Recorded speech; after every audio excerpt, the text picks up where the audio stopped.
ಬಾಳೆ ಎಲೆ ಕಟ್ಟುಗಳನ್ನು ಸ್ಕೂಟಿ ಮೇಲೆ ಇಟ್ಟುಕೊಂಡು ಡೆಲಿವರಿ ಮಾಡೋದಕ್ಕೆ ಹೋಗ್ತಾಳೆ ಮದುವೆಯಾಗದ 25 ವರ್ಷದ ಅನಾಮಿಕಾ. ಒಂದು ಹೋಟೆಲ್ ಹತ್ರ ನಿಂತ್ಕೊಂಡು 2 ಬಾಳೆ ಎಲೆ ಕಟ್ಟುಗಳನ್ನು ತೆಗೆದುಕೊಂಡು ಕೌಂಟರ್ ಮೇಲೆ ಕೂತುಕೊಂಡ ರಮೇಶನ ಮುಂದೆ ಇಡ್ತಾಳೆ. ಆ ಹೋಟೆಲ್ನಲ್ಲಿ ರಮೇಶ್ ಕ್ಯಾಶಿಯರ್ ಆಗಿ ಕೆಲಸ ಮಾಡ್ತಾ ಇರ್ತಾನೆ. ಹಾಯ್ ಅನಾಮಿಕಾ. ಹಲೋ, ಬನ್ನಿ. ನೀವು ಹೇಳಿದ 2 ಬಾಳೆ ಎಲೆ ಕಟ್ಟನ ತಗೊಂಡ್ಬಂದಿಟ್ಟಿದ್ದೀನಿ. ದುಡ್ಡು ಕೊಟ್ರೆ ಹೊರಟೋಗ್ತೀನಿ. ಇನ್ನು ಡೆಲಿವರಿ ಬೇಕಾದಷ್ಟಿದೆ. ಇದ್ರೆ ಇರ್ಲಿ ಬಿಡಿ, ನಿಮ್ ಜೊತೆ ಸ್ವಲ್ಪ ಮಾತನಾಡಬೇಕು ಅನ್ಕೋತಾ ಇದ್ದೀನಿ. ನನಗಾಗಿ ಒಂದು 10 ನಿಮಿಷ ಟೈಮ್ ಕೊಡಿ. ಅಮ್ಮ, 10 ನಿಮಿಷದ ಟೈಮಾ? ನನ್ನ ಹತ್ರ ಅಷ್ಟು ಟೈಮ್ ಇಲ್ಲ ರೀ. ಮನಿನ ಫೋನ್ ಪೇ ಮಾಡಿ, ಮರ್ತು ಹೋಗ್ಬೇಡಿ. ದುಡ್ಡಿಲ್ಲದೆ ಮನೆಗೆ ಹೋದ್ರೆ ನಮ್ಮ ಅಪ್ಪ ನನಗೆ ಅನ್ನ ಹಾಕಲ್ಲ. ಅಬ್ಬಾ ಅನಾಮಿಕಾ, ಯಾವಾಗ ನೋಡಿದ್ರು ಈ ಬಾಳೆ ಎಲೆ ಡೆಲಿವರಿ, ದುಡ್ಡು, ಇದೇ ಅಲ್ವಲ್ಲ ಲೈಫ್ ಅಂದ್ರೆ. ಇನ್ನು ಎಷ್ಟೋ ಎಂಜಾಯ್ ಮಾಡೋದಿದೆ, ನೋಡಬೇಕಾದ್ದಿದೆ, ಅನುಭವಿಸಬೇಕಾದ್ದಿದೆ. ಅವುಗಳ ಬಗ್ಗೆ ಕೂಡ ಸ್ವಲ್ಪ ಆಲೋಚನೆ ಮಾಡು. ನೀವೇನ್ ಮಾತಾಡ್ತಾ ಇದ್ದೀರೋ ನನಗೇನು ಅರ್ಥವಾಗ್ತಿಲ್ಲ. ಒಂದು ಮಾತ್ರ ಹೇಳ್ತೀನಿ, ನನ್ನನ್ನು ಮದುವೆ ಮಾಡ್ಕೋಬೇಕು ಅಂದ್ರೆ ನಿಮ್ಮ ಅಮ್ಮ ಅಪ್ಪನ ಜೊತೆ ಬಂದು ನಮ್ಮ ಅಮ್ಮ ಅಪ್ಪನ ಜೊತೆ ಮಾತಾಡು ರಾಮ್. ನನಗೆ ಎಂತಹ ಅಭ್ಯಂತರನೂ ಇಲ್ಲ. ನಿನ್ನನ್ನು ಮದುವೆ ಮಾಡ್ಕೊಳ್ಳೋದು ನನಗೂ ಇಷ್ಟನೇ ಎಂದು ಹೇಳಿ ಅನಾಮಿಕಾ ನಗುತ್ತಾ ನಾಚಿಕೆ ಪಡುತ್ತಾ ಅಲ್ಲಿಂದ ಹೊರಟು ಹೋಗುತ್ತಾಳೆ. ರಮೇಶ್ ಕೂಡ ಎಷ್ಟೋ ಸಂತೋಷಿಸುತ್ತಾನೆ. ಇನ್ನು ಅದೇ ದಿನ ರಾತ್ರಿ ಮನೆಯ ಹೊರಗಡೆ ಶಾರದಾ ಪ್ರಸಾದ್ ರಮೇಶರು ಕುರ್ಚಿಯಲ್ಲಿ ಕೂತ್ಕೊಂಡು ತಣ್ಣನೆ ಗಾಳಿಯನ್ನು ಆಸ್ವಾದಿಸುತ್ತಾ ತಮಾಷೆಯಾಗಿ ಮಾತನಾಡಿಕೊಳ್ಳುತ್ತಾ ಇರ್ತಾರೆ. ಶಾರದಾ, ನಾವು ಹೀಗೆ ಮಾತಾಡಿಕೊಳ್ತಾ ಇದ್ರೆ ನೆನಪಿಗೆ ಬಂತು, ಪೂಜಾರಿಯವರು ಒಂದು ಸಂಬಂಧದ ಬಗ್ಗೆ ಹೇಳಿದ್ದಾರೆ. ನಾವು ಈ ಭಾನುವಾರದ ದಿನ ಹುಡುಗಿನ ನೋಡೋದಕ್ಕೆ ಹೋಗ್ತಾ ಇದ್ದೀವಿ. ಬೇಡಪ್ಪ, ನಾವ್ ಯಾವ ಹುಡುಗಿನ ನೋಡೋದಕ್ಕೆ ಹೋಗ್ತಾ ಇಲ್ಲ. ನಾನು ಅನಾಮಿಕಾ ಅನ್ನುವ ಒಂದು ಹುಡುಗಿನ ಪ್ರೇಮಿಸಿದ್ದೀನಿ. ಅವಳನ್ನೇ ಮದುವೆ ಮಾಡ್ಕೋತೀನಿ. ಈ ಭಾನುವಾರ ಅವ್ರ ಮನೆಗೆ ಹೋಗಿ ಮಾತಾಡಿ ಅಂತ ಹೇಳಿದ್ದಾಳೆ. ಅದಕ್ಕೆ ನಾವು ಈ ಭಾನುವಾರದ ದಿನ ಅನಾಮಿಕಾ ಅವರ ಮನೆಗೆ ಹೋಗೋಣ. ಈ ಅನಾಮಿಕಾ ಯಾರು ಮಗನೇ? ನಿನ್ಗೆ ಹುಡುಗಿ ಹೇಗೆ ಪರಿಚಯವಾದ್ಲು? ನೀನೇನೋ ದೊಡ್ಡ ಹೋಟೆಲ್ ಅಲ್ಲಿ ಕ್ಯಾಶಿಯರ್ ಆಗಿ ಕೆಲಸ ಮಾಡ್ತಾ ಇದ್ಯಾ. ಮತ್ತೆ ಈ ಅನಾಮಿಕಾ ನಿನ್ಗೆ ಹೇಗೆ ಭೇಟಿಯಾದ್ಲು? ಅಮ್ಮ, ಅವಳದು ನಮ್ಮ ಟೌನ್ ಪಕ್ಕನೆ ಮಂದಾರಪ್ಪಲ್ಲಿ. ಅವರಿಗೆ ಬಾಳೆ ತೋಟ ಇದೆ. ನಾನು ಕ್ಯಾಶಿಯರ್ ಆಗಿ ಕೆಲಸ ಮಾಡ್ತಾ ಇರೋ ಹೋಟೆಲ್ಗೆ ಅವರು ಬಾಳೆ ಎಲೆ ಸಪ್ಲೈ ಮಾಡ್ತಾರೆ. ದಿನಾನು ಬಂದು 2 ಬಾಳೆ ಎಲೆ ಕಟ್ಟನ ಹಾಕಿ ಹೋಗ್ತಾಳೆ. ಹಾಗೆ ಪರಿಚಯವಾಯ್ತು. ಪ್ರೇಮ ಕುದುರಿದೆ. ಇನ್ನು ದೊಡ್ಡವರಾಗಿ ನೀವು ಮಾಡ್ಬೇಕಾಗಿದ್ದು ಮಾಡಿ ಎಂದು ಹೇಳುತ್ತಲೇ ಶಾರದಾ ಪ್ರಸಾದ್ ಇಬ್ಬರು ನಗುತ್ತಾರೆ. ಅವರು ಹಾಗೆ ಯಾಕೆ ನಗ್ತಾ ಇದ್ದಾರೆ ಅಂತ ರಮೇಶನಿಗೆ ಅರ್ಥವಾಗ್ಲಿಲ್ಲ. ಅಯೋಮಯದಿಂದ ನೋಡ್ತಾ, ಏನಾಯ್ತಪ್ಪ, ಯಾಕೆ ನೀವ್ ಹೀಗೆ ನಗ್ತಾ ಇದ್ದೀರಾ? ಮಗು ರಮೇಶು, ಈಗ ನಾವು ಹೋಗ್ತಾ ಇರೋದು ಅವ್ರ ಮನೆಗೆ. ಅನಾಮಿಕಾ ಅವರ ಅಪ್ಪನ ಹೆಸರು ಮಾಧವಯ್ಯ, ಅಮ್ಮನ ಹೆಸರು ಸಾವಿತ್ರಿ. ಅವ್ರಿಗಿರೋದು ಒಂದೇ ಒಂದು ಬಾಳೆ ತೋಟ. ಇರುವುದು ಒಬ್ಬಳೆ ಮಗಳು ಅನಾಮಿಕಾ. ಈಗ ನೀನು ಹ್ಯಾಪಿನಾ ಮಗನೇ? ಮಾಮೂಲಿ ಹ್ಯಾಪಿ ಅಲ್ಲಪ್ಪ, ಫುಲ್ ಹ್ಯಾಪಿ. ಸರಿ ಬಿಡು, ಸೊಸೆನ ನೀನು ತಮಾಷೆಯಾಗಿ ಆಟ ಆಡಿಸುವ ಟೈಮ್ ಕೂಡ ಇಲ್ಲಿದೆ. ನಿನ್ನನ್ನ ನೋಡ್ಕೊಂಡು ಹೋಗಕ್ಕೆ ಬರ್ತಾ ಇದ್ದಾರೆ ಅಂತ ತಿಳಿದು ಹೊರತು ಅದು ನೀನೇ ಅಂತ ಗೊತ್ತಿಲ್ಲ. ಸೊಸೆ ಫೋನ್ ಮಾಡಿದ್ರೆ ತಮಾಷೆಯಾಗಿ ಸ್ವಲ್ಪ ಹೊತ್ತು ಆಟವಾಡಿಸು ಎಂದು ಪ್ರಸಾದ್ ಹೇಳುತ್ತಿರುವಾಗ ರಮೇಶನ ಸೆಲ್ ಫೋನ್ ಮೊಳಗುತ್ತದೆ. ನೋಡುತ್ತಾನೆ, ಅನಾಮಿಕಾ ಕಾಲಿಂಗ್ ಅಂತ ಇರುತ್ತೆ. ಮಮ್ಮಿ, ಮಾತಿನಲ್ಲಿಯೇ ಅನಾಮಿಕಾ ಫೋನ್ ಮಾಡ್ತಾ ಇದ್ದಾಳೆ. ನನ್ನ ಸೊಸೆಗೆ ಕಷ್ಟ ಕೊಡದೆ ಮಾತಾಡಪ್ಪ ಎಂದು ರಮೇಶ್ ಸೆಲ್ ಫೋನ್ ತೆಗೆದುಕೊಂಡು ಅಲ್ಲಿಂದ ಹೊರಟು ಹೋಗುತ್ತಾನೆ. ಆಗ ಅನಾಮಿಕಾ ಹಿತ್ತಿಲಿನಲ್ಲಿ ಬೆಂಚ್ ಮೇಲೆ ಕೂತಿರುತ್ತಾಳೆ. ರಮೇಶ್ ಮಹಡಿ ಮೇಲೆ ಇರುತ್ತಾನೆ. ಹಾಯ್ ಅನು, ಏನಾಯ್ತು, ಈಗ ಫೋನ್ ಮಾಡಿದೆ ಎಂದು ಕೇಳುತ್ತಾನೆ. ಆಗ ಅನಾಮಿಕಾ ಭಯಪಡುತ್ತಾ, ನೀನು ಅಂದ್ಕೊಂಡಿದ್ದೆಲ್ಲ ಆಗೋಯ್ತು ರಾಮ್. ನಾಳೆ ನನ್ನ ನೋಡೋದಕ್ಕೆ ಅಂತ ಟೌನಿಂದ ಯಾರೋ ಹುಡುಗ ಬರ್ತಾ ಇದ್ದಾರೆ ಅಂತ ಅಪ್ಪ ಈಗ್ಲೇ ಹೇಳಿದ್ರು. ನನಗೇನು ತಲೆ ಕೆಲಸ ಮಾಡ್ತಿಲ್ಲ ರಾಮ್ ಎಂದು ಹೇಳುತ್ತಲೇ ರಮೇಶ್ ದುಃಖವನ್ನು ನಟಿಸುತ್ತಾ, ಅದೇನ ಅನಾಮಿಕಾ, ನನ್ನನ್ನು ಬಿಟ್ಟು ಹೊರಟೋಗ್ತೀಯಾ? ಬೆಳಿಗ್ಗೆ ಹೋಟೆಲಲ್ಲಿ ಭೇಟಿಯಾದಾಗ ನಮ್ಮ ಅಮ್ಮ ಅಪ್ಪನ ಜೊತೆ ಬಂದು ಮಾತಾಡು ಅಂತಂದೆ. ಈಗ ಹೀಗೆ ಮದುವೆ ನೋಡೋದು ಅಂತ ಹೇಳ್ತಾ ಇದೀಯಾ? ಈಗ ನನ್ಗೇನ್ ಮಾಡೋದು ಅರ್ಥವಾಗ್ತಿಲ್ಲ. ಅಂದ್ರೆ ನಾನು ಹೇಳ್ದಾಗೆ ಮಾಡು ರಾಮ್. ಆ ಹುಡುಗನವರಿಗಿಂತ ಮೊದಲು ನೀನೇ ನಿಮ್ಮ ತಂದೆ ತಾಯಿ ಜೊತೆ ಬಂದು ನಮ್ಮ ಮದುವೆ ಬಗ್ಗೆ ನಮ್ಮ ಮನೆಯವ್ರ ಹತ್ರ ಮಾತಾಡು. ದೊಡ್ಡವ್ರಿಗೆ ನೋವು ಏನಕ್ಕೆ ಕೊಡ್ಬೇಕು ಅನಾಮಿಕಾ? ನೀನು ನಿಮ್ಮ ಮನೆಯವ್ರು ನೋಡಿದ ಹುಡುಗನನ್ನೇ ಮದುವೆ ಆಗು, ಸಂತೋಷವಾಗಿರು. ನಾನು ನಿನ್ನನ್ನು ಮರೆತು ಹೋಗಲಾರದೆ ದೇವದಾಸ ಆಗ್ತೀನಿ. ಹೌದಾ? ಯಾವ ದೇವದಾಸ ಆಗ್ತೀಯ ರಾಮ್? ತೆಲುಗು ದೇವದಾಸನ, ಹಿಂದಿ ದೇವದಾಸನ? ಹೇಳು ರಾಮ್, ಯಾವ ದೇವದಾಸ ಆಗ್ತೀಯಾ? ಅಂದ್ರೆ ನಾನು ದೇವದಾಸ್ ಆಗೋದು ನಿಂಗೆ ಸಂತೋಷ ತರುತ್ತೆ ಅಂದ್ರೆ ಈ 2 ತರದ ದೇವದಾಸನು ನಾನೇ ಆಗ್ತೀನಿ ಅನಾಮಿಕಾ. ಹೋಗಿ ಮುಖನೊಂದ್ಸಲ ಕನ್ನಡಿಲಿ ನೋಡ್ಕೋ. ನನ್ನನ್ನು ನೋಡ್ಕೊಳ್ಳೋಕೆ ಬರ್ತಾ ಇರೋದು ತಾವು ಅಂತ ನನಗೆ ಗೊತ್ತು ರಾಮ್. ನಾನೇನೋ ಆಟ ಆಡಿಸ್ಬೇಕು ಅಂತ ಅಂದ್ಕೊಂಡ್ರೆ ನೀನೇ ನನ್ನ ಜೊತೆ ಆಟ ಆಡ್ಕೊಂಡೆ ಅಲ್ವಾ ಎಂದು ಇಬ್ಬರು ನಗುತ್ತಾ ಹಾಗೆ ಸ್ವಲ್ಪ ಹೊತ್ತು ಪ್ರೇಮದ ಮಾತುಗಳನ್ನ ಆಡ್ತಾ ಇರ್ತಾರೆ. ಹಾಗೆ ಆ ರಾತ್ರಿ ಸಮಯ ಕಳೆದು ಹೋಗುತ್ತೆ. ಮಾರನೇ ದಿನ ವಧುವನ್ನು ನೋಡೋದಕ್ಕೆ ಏರ್ಪಾಟು ಮಾಡುತ್ತಾರೆ ಅನಾಮಿಕಳ ಮನೆಯವರು. ಅನಾಮಿಕ ರಮೇಶರು ನೋಡ್ಕೊಳ್ತಾ ಇದ್ರೆ ದೊಡ್ಡವರು ವರದಕ್ಷಿಣೆ ಬಗ್ಗೆ ಮದುವೆ ಬಗ್ಗೆ ಮಾತನಾಡಿಕೊಂಡು ಒಂದು ಒಳ್ಳೆ ಮುಹೂರ್ತ ಇಟ್ಕೋತಾರೆ. ತಂಗಿಮ್ಮ, ಭಾವನವ್ರೆ, ನಿಮಗೆ ತಿಳಿದೇ ಇದೆಯಲ್ಲ? ತಿಳಿದಿದೆ ಭಾವನವ್ರೆ. ನಿಮಗಿರುವುದು ಒಂದೇ ಒಂದು ಬಾಳೆ ತೋಟ, ಒಬ್ಳು ಮಗಳು ಅನಾಮಿಕ. ಈಗ ವರದಕ್ಷಿಣೆ ಕೆಳಗೆ ಹುಡುಗಿಗೆ ಬಾಳೆ ತೋಟ ಕೊಡ್ತಾ ಇದ್ದೀರಾ ಅಷ್ಟೇ ಅಲ್ವಾ? ಹೌದು ಭಾವನವ್ರೆ ಎಂದು ಎಲ್ಲ ವಿವರಗಳನ್ನು ಮಾತನಾಡಿಕೊಂಡು ಒಂದು ದಿನ ಅನಾಮಿಕ ರಮೇಶರಿಗೆ ಅಂಗರಂಗ ವೈಭವವಾಗಿ ಮದುವೆ ನಡೆಸುತ್ತಾರೆ. ಅನಾಮಿಕ ಅತ್ತೆಯವರ ಮನೆಗೆ ಕಾಲಿಡುತ್ತಾಳೆ. ಮನೆ ಕೆಲಸ, ಅಡುಗೆ ಕೆಲಸ ಮಾಡುತ್ತಾ ಬಾಳೆ ಎಲೆ ಕಟ್ಟುಗಳನ್ನು ಡೆಲಿವರಿ ಮಾಡುತ್ತಾ ಸಂತೋಷದಿಂದ ಸಂಸಾರ ಮಾಡಿಕೊಳ್ಳುತ್ತಾ ಇರುತ್ತಾಳೆ. ಹೀಗೆ ದಿನಗಳು ಕಳೆಯುತ್ತಾ ಇರುತ್ತದೆ. ಒಂದು ದಿನ ರಮೇಶ್ ಕೆಲಸ ಮಾಡುತ್ತಿರುವ ಹೋಟೆಲ್ ಯಜಮಾನ ಸುದರ್ಶನ್ ಕರೆದುಕೊಂಡು ರಮೇಶ್ ದುಃಖದಿಂದ ಮನೆಗೆ ಬರುತ್ತಾನೆ. ಸೋಫಾದಲ್ಲಿ ಅವರಿಬ್ರು ಕೂತ್ಕೊಂಡಿರ್ತಾರೆ. ಶಾರದಾ ಪ್ರಸಾದ್ ಏನು ನಡೆಯುತ್ತೋ ಎಂದು ಗಾಬರಿಯಾಗುತ್ತಾ ಇರುತ್ತಾರೆ. ಅನಾಮಿಕಾ, ನಮ್ಮ ಯಜಮಾನ ಸುದರ್ಶನ್ ಅವ್ರಿಗೆ ಕೂಲ್ ವಾಟರ್ ತಗೊಂಬಾ ಹೋಗು. ರಮೇಶ್, ಅವರಿಗೆ ವಿಷಯ ಹೇಳು. ಯಾಕೆ ಟೈಮ್ ವೇಸ್ಟ್ ಮಾಡ್ತಾ ಇದ್ಯಾ? ಏನಾಯ್ತು ಸುದರ್ಶನ್ ಅವರೇ? ಯಾವತ್ತೂ ಬಾರದು ನೀವು ನಮ್ಮನೆಗೆ ಬಂದಿದ್ದೀರಾ ಅಂದ್ರೆ ಏನೋ ಸಮಸ್ಯೆ ಇದೆ ಅಂತ ಅರ್ಥವಾಗ್ತಾ ಇದೆ. ಏನಾಯ್ತು ಸ್ವಾಮಿ? ನಾನು ಹೇಳುವುದು ಅಷ್ಟು ಚೆನ್ನಾಗಿರಲ್ಲ ಮೇಡಮ್. ರಮೇಶ್ ವಿವರವಾಗಿ ಹೇಳ್ತಾನೆ. ಅವನು ಇಟ್ಟ ಶ್ಯೂರಿಟಿ ಸೈನು ಈಗ ಅವನನ್ನು ಜೈಲು ಪಾಲು ಮಾಡ್ತಾ ಇದೆ ಎಂದು ಹೇಳುತ್ತಲೇ ಶಾರದಾ, ರಮೇಶ್, ಅನಾಮಿಕಾ ಮೂವರು ಆಶ್ಚರ್ಯ ಹೋಗುತ್ತಾರೆ. ಒಂದು ಕ್ಷಣದ ನಂತರ ಎಚ್ಚೆತ್ತುಕೊಂಡು ಅಯೋಮಯದಿಂದ ಒಬ್ಬರನ್ನೊಬ್ಬರು ನೋಡ್ಕೋತಾರೆ. ಏನ್ ಸರ್ ನೀವ್ ಹೇಳ್ತಾ ಇರೋದು? ಹೌದಮ್ಮ, ಅವನ ಫ್ರೆಂಡು ಹೇಳಿದ್ದನ್ನು ಕೇಳಿ 5 ಲಕ್ಷಕ್ಕಾಗಿ ಶ್ಯೂರಿಟಿ ಇಟ್ಟಿದ್ದಾನೆ. ಈಗ ಆ ದುಡ್ಡು ರಮೇಶ್ ಕೊಡಬೇಕಾಗಿ ಬಂದಿದೆ. ಇಲ್ಲ ಅಂದ್ರೆ ಜೈಲಿಗೆ ಹೋಗ್ತಾನೆ. ಜೈಲಿಗೆ ಹೋಗೋದೇನಕ್ಕೆ ಚಿಕ್ಕಪ್ಪ? ನಮಗ್ ಸ್ವಲ್ಪ ಟೈಮ್ ಕೊಡಿ, ಏನೋ ಒಂದು ವಿಧದಿಂದ ಅದನ್ನ ನಾವೇ ಹೊಂದಿಸ್ತೀವಿ ಎಂದು ಹೇಳುತ್ತಲೇ ಸುದರ್ಶನ್ ಕೂಡ ಆಲೋಚನೆ ಮಾಡುತ್ತಾನೆ. ತನ್ನಲ್ಲಿ ತಾನು, ರಮೇಶ್ನನ್ನು ತಗೊಂಡು ಹೋಗಿ ಪೊಲೀಸರಿಗೆ ಕೊಟ್ರೆ ಏನ್ ಬರುತ್ತೆ? ರಮೇಶ್ನ ಜೈಲಿಗೆ ಕಳಿಸುತ್ತಾರೆ. ಕೋರ್ಟ್ಗಳ ಸುತ್ತ ತಿರುಗಬೇಕು. ಅದಕ್ಕಿಂತ ಅನಾಮಿಕ ಕೇಳಿದ ಹಾಗೆ ಸಮಯ ಕೊಡುವುದೇ ಒಳ್ಳೆಯದು ಎಂದು ಅಂದುಕೊಂಡು ಮೇಲಕ್ಕೆ ಮಾತ್ರ, ಸರಿ ತಾಯಿ, ನೀನು ಕೋರಿದ ಹಾಗೆ ಸಮಯ ಕೊಡ್ತೀನಿ. ಅಂದ್ರೆ ನನಗೆ 5 ಲಕ್ಷ ಹೇಗೆ ತಿರುಗಿ ಕೊಡ್ತೀರಾ? ಬಾಳೆ ಎಲೆಗಳ ಚಿಕನ್ ಫ್ರೈ ವ್ಯಾಪಾರ ಇಡಬೇಕು ಅನ್ನೋದು ನನ್ನ ಕನಸು ಸರ್. ಅದಕ್ಕೆ ತಕ್ಕ ಏರ್ಪಾಟೆಲ್ಲ ಪೂರ್ತಿಯಾಗಿದೆ.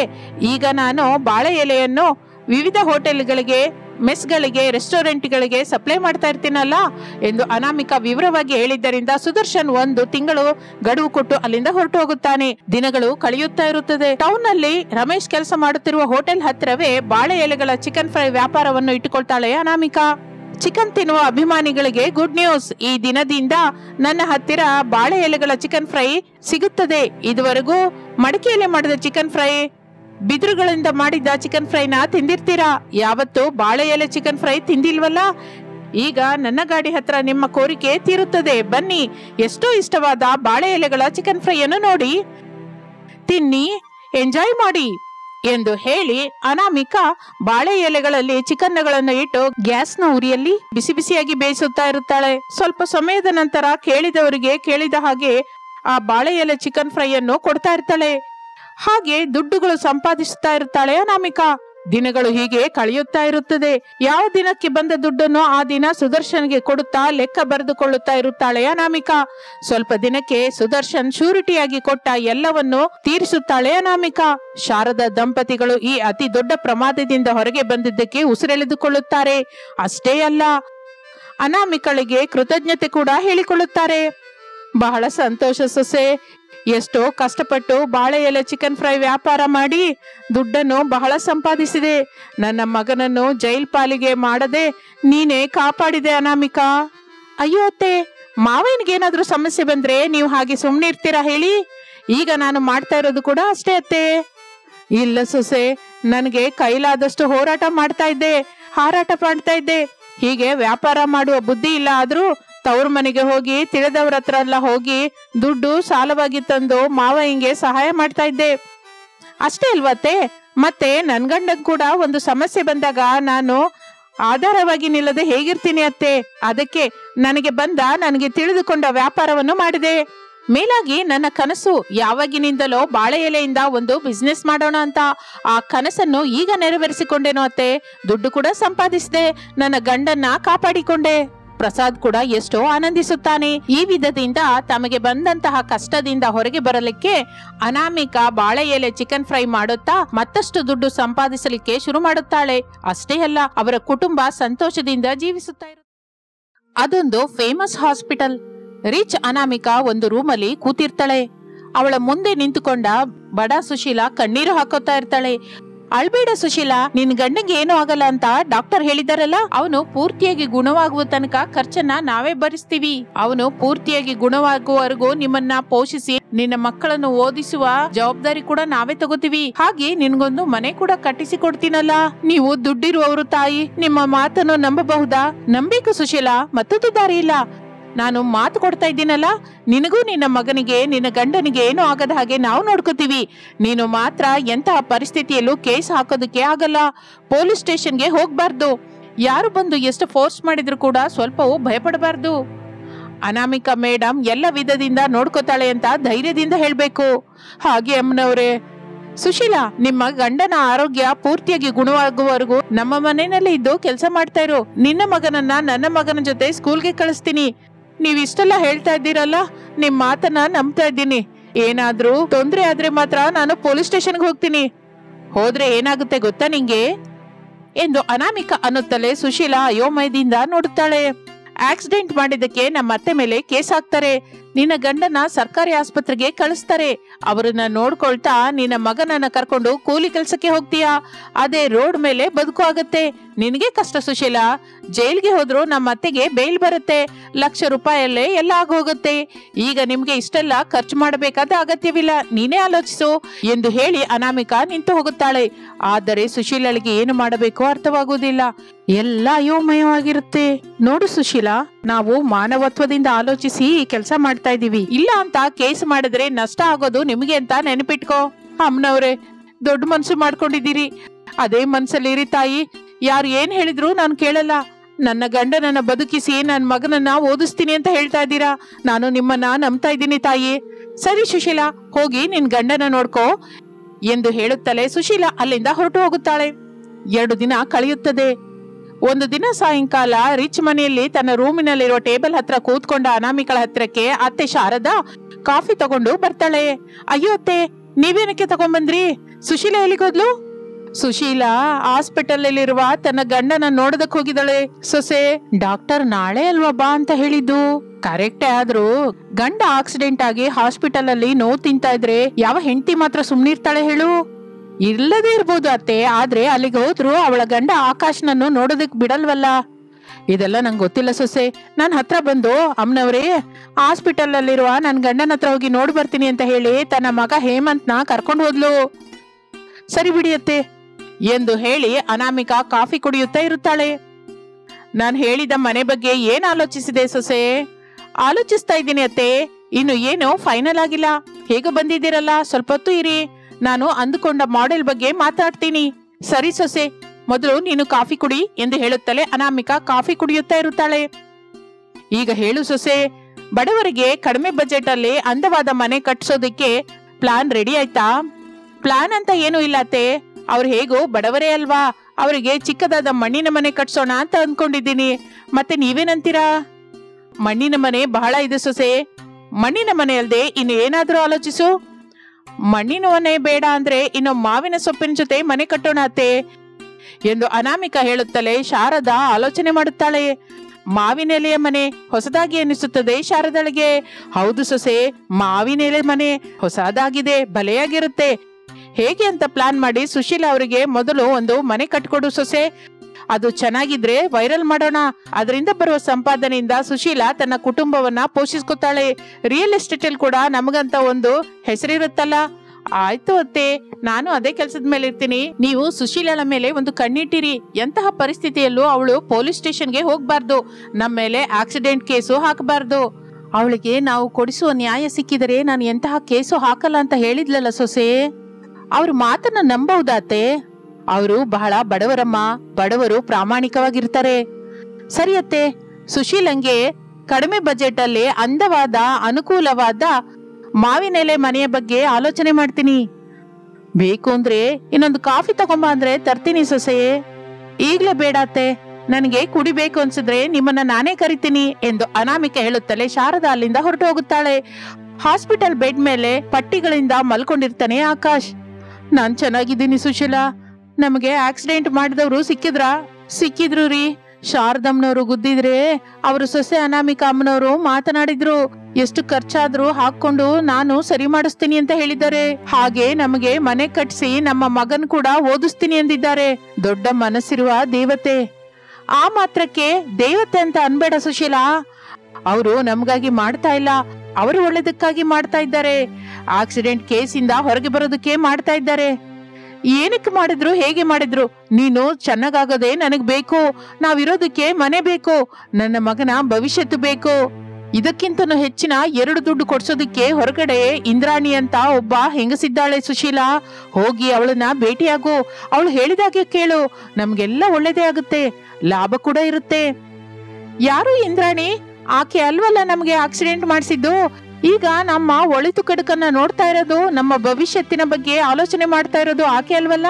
ನೀನೇನೋ ಮಾತಾಡ್ಬೇಡ ಸುಶೀಲಾ, ನೀನು ಕೂಡ ವಿಷಯ ಅರ್ಥವಾಗುತ್ತಲ್ಲ ಎಂದು ಆಕಾಶ್ ಅನ್ನುತ್ತಿರುವ ಹಾಗೆ ಇಂದ್ರಾಣಿ ತನ್ನ PA ಸುಧಾಕರ್ನ ಜೊತೆ ಸೇರಿ ಒಳಗಡೆ ಬರುತ್ತಾಳೆ. ಸುಶೀಲಾ ಇಂದ್ರಾಣಿಯನ್ನು ನೋಡುತ್ತಾಳೆ. ಹಲೋ ಸುಶೀಲಾ, ನಿನ್ ಗಂಡ ಬುದ್ಧಿವಂತ ಆಗಿದ್ದರಿಂದ ದುಡ್ಡನ್ನ ನಂಬಿಕೊಂಡಿದ್ದಾನೆ. ನೀನು ಕೂಡ ನಂಬ್ಕೊಂಡು ನಾವು ಹೇಳಿದಾಗೆ ಮಾಡಿದ್ರೆ ನಿನ್ನ ಜೀವನ ಚೆನ್ನಾಗಿರುತ್ತೆ ಎಂದು ಇಂದ್ರಾಣಿ ಅನ್ನುತ್ತಿರುವಾಗ ರಿಚ್ ಅನಾಮಿಕಾ ಅಲ್ಲಿಗೆ ಬರುತ್ತಾಳೆ. ಆ ರೂಮಿನ ಡೋರ್ ಹತ್ರ ನಿಂತ್ಕೋತಾಳೆ. ಒಳಗಡೆ ಅವರು ಮಾತನಾಡಿಕೊಳ್ಳುತ್ತಿರುವ ಮಾತುಗಳನ್ನು ಕೇಳಿಸಿಕೊಳ್ಳುತ್ತಾಳೆ. ಸುಶೀಲಾ ನಮಸ್ಕರಿಸುತ್ತಾ, ಅಮ್ಮನವರೇ, ನಮಗೆ ಅತ್ಯಾಸ ಇಲ್ಲ. ಅನಾಮಿಕಾ ಅಮ್ಮನವರು ಮಾತು ಕೊಟ್ಟಿದ್ದಾರೆ, ನಾವು ಆಕೆ ಹೇಳಿದಾಗೆ ಕೇಳ್ತೀವಿ. ಇನ್ನು ನೀವು ಹೋಗಿ. ಅದಲ್ಲ ಸುಶೀಲಾ, ನಾನು ಹೇಳಿದ್ದನ್ನ ಕೇಳು. ಅವ್ರು ಕೊಟ್ಟ ದುಡ್ಡನ್ನು ತಗೋ, ಮನೇನೂ ತಗೋ, ನಾನು ಕೊಟ್ಟ ದುಡ್ಡನ್ನು ತಗೋ. ಆದ್ರೆ ಪೊಲೀಸ್ ಸ್ಟೇಷನ್ಗೆ ಹೋಗಿ ನಿನ್ನ ಗಂಡನನ್ನ ಆಕ್ಸಿಡೆಂಟ್ ಮಾಡಿ ಸಾಯಿಸ್ಬೇಕು ಅಂತ ಮಾಡಿದಾಳೆ ಅಂತ ಕೇಸ್ ಹಾಕು. ಪೊಲೀಸ್ ಸ್ಟೇಷನ್ ಅಲ್ಲಿ ನಂಗೆ ತುಂಬಾ ತಿಳಿದ CA ಇದ್ದಾನೆ, ಎಲ್ಲ ಅವನೇ ನೋಡ್ಕೋತಾನೆ. ಅದಕ್ಕೆ ನಿಮ್ಗೆ ಬರುವ ಲಾಭ ಏನು? ಈ ಅತ್ತೆ ಸೊಸೆಯರ ಮೇಲೆ ಕೇಸ್ ಹಾಕಿದ್ರೆ ಅವ್ರನ್ನ ಜೈಲ್ಗೆ ಕಳಿಸ್ತಾರೆ, ನ್ಯೂಸ್ ಬರುತ್ತೆ, ಎಲ್ಲಿ ನೋಡಿದ್ರು ಅವ್ರ ಬಗ್ಗೆನೇ ಮಾತನಾಡಿಕೊಳ್ತಾ ಇರ್ತಾರೆ. ಆದ್ರಿಂದ ರಿಯಲ್ ಎಸ್ಟೇಟ್ ಅಲ್ಲಿ ಅವರ ಡಿಮ್ಯಾಂಡ್ ಇಳಿದೋಗುತ್ತೆ, ನನ್ನ ಡಿಮ್ಯಾಂಡ್ ಹೇರುತ್ತೆ, ನಂಗೆ ಒಳ್ಳೆ ಬಿಸ್ನೆಸ್ ಆಗುತ್ತೆ. ಕ್ಷಮಿಸಿ ಅಮ್ಮನವರೇ, ನೀನ್ ಹೇಳಿದ ಹಾಗೆ ಮಾಡೋದಕ್ಕೆ ನಾನು ಸಿದ್ಧವಾಗಿಲ್ಲ. ಅನಾಮಿಕಾ ಅಮ್ಮನವರ ಮಾತನ್ನ ಕೇಳ್ತಾ ಇದ್ದೀನಿ, ನೀವು ದಯವಿಟ್ಟು ಹೋಗ್ಬನ್ನಿ ಎಂದು ಹೇಳುತ್ತಲೇ ಇಂದ್ರಾಣಿ ಗನ್ ತೆಗೆಯುತ್ತಾಳೆ. ಅದು ನೋಡಿ ಸುಶೀಲಾ, ಆಕಾಶ್ ಭಯಪಟ್ಟು ಹೋಗುತ್ತಾರೆ.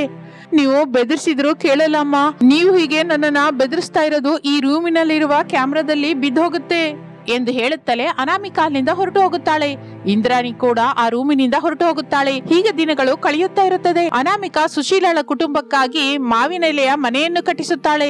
ತನ್ನ ಮಗ ಹೇಮಂತನ ಜೊತೆ ಸೇರಿ ಆ ಮಾವಿನೆಲೆಯ ಮನೆಯನ್ನು ನೋಡಿ ಎಷ್ಟೋ ಸಂತೋಷ ಪಡುತ್ತಾಳೆ. ಹೇಗಿದೆ ಸುಶೀಲಾ? ಚೆನ್ನಾಗಿದೆ ಅಮ್ಮನವರೇ. ಈಗ ನಾನು ಈ ಮನೇನ ಫೋಟೋ ತೆಗೆದು ವಿಡಿಯೋ ಮಾಡಿ ನೆಟ್ಟಲ್ಲಿ ಹಾಕ್ತೀನಿ. ನೋಡೋದಕ್ಕೆ ತುಂಬಾ ಜನ ಬರ್ತಾ ಇರ್ತಾರೆ. ಫೋಟೋ ತಗೋಬೇಕು ಅಂತ ಕೂಡ ಅನ್ಕೋತಾರೆ. ನೋಡೋದಕ್ಕೆ ಟಿಕೆಟ್ ಇಡು, ಫೋಟೋ ತಗೊಳ್ಳೋದಕ್ಕೆ ಕೂಡ ಟಿಕೆಟ್ ಇಡು. ಆ ದುಡ್ಡನ್ನ ಮನೆ ಖರ್ಚಿಗಾಗಿ ಉಪಯೋಗಿಸ್ಕೋ. ಹಾಗೆ ಅಮ್ಮನವರೇ, ನೀವು ಕೊಟ್ಟ ಮನೆ ತುಂಬಾ ಚೆನ್ನಾಗಿದೆ, ನಿಮ್ಮ ಆಲೋಚನೆ ಕೂಡ ಚೆನ್ನಾಗಿದೆ ಅಮ್ಮ ಎಂದು ಹೇಳಿ ಸುಶೀಲಾ ಅವರು ಆ ಮಾವಿನೆಲೆಯ ಮನೆ ಒಳಗೆ ಹೋಗುತ್ತಾರೆ.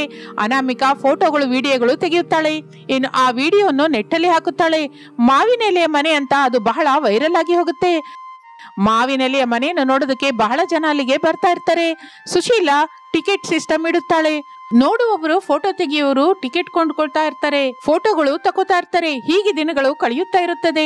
ಮಾವಿನೆಲೆಯಿಂದ ಕಟ್ಟಿದ ಮನೆಗೆ ಒಳ್ಳೆ ಹೆಸರು ಬಂದಿದ್ದರಿಂದ ನೋಡುವವರ ಸಂಖ್ಯೆ ಹೆಚ್ಚಾಗುತ್ತದೆ. ಸೋಷಿಯಲ್ ಮೀಡಿಯಾದಿಂದ ಬರ್ತಾ ಇರುವ ಕ್ರೇಜ್ಗೆ ಸುಶೀಲಳಿಗೆ ಸಂಪಾದನೆ ಹೆಚ್ಚಾಗುತ್ತದೆ. ಸುಶೀಲಾ ಹೀಗೆ ಆ ಮಾವಿನೆಲೆಯ ಮನೆಯಿಂದ ಬಂದ ದುಡ್ಡಿನಿಂದ ಗಂಡನನ್ನು ನೋಡಿಕೊಳ್ಳುತ್ತಾ ಮಗನನ್ನು ಓದಿಸಿಕೊಳ್ಳುತ್ತಾ ಇರ್ತಾಳೆ.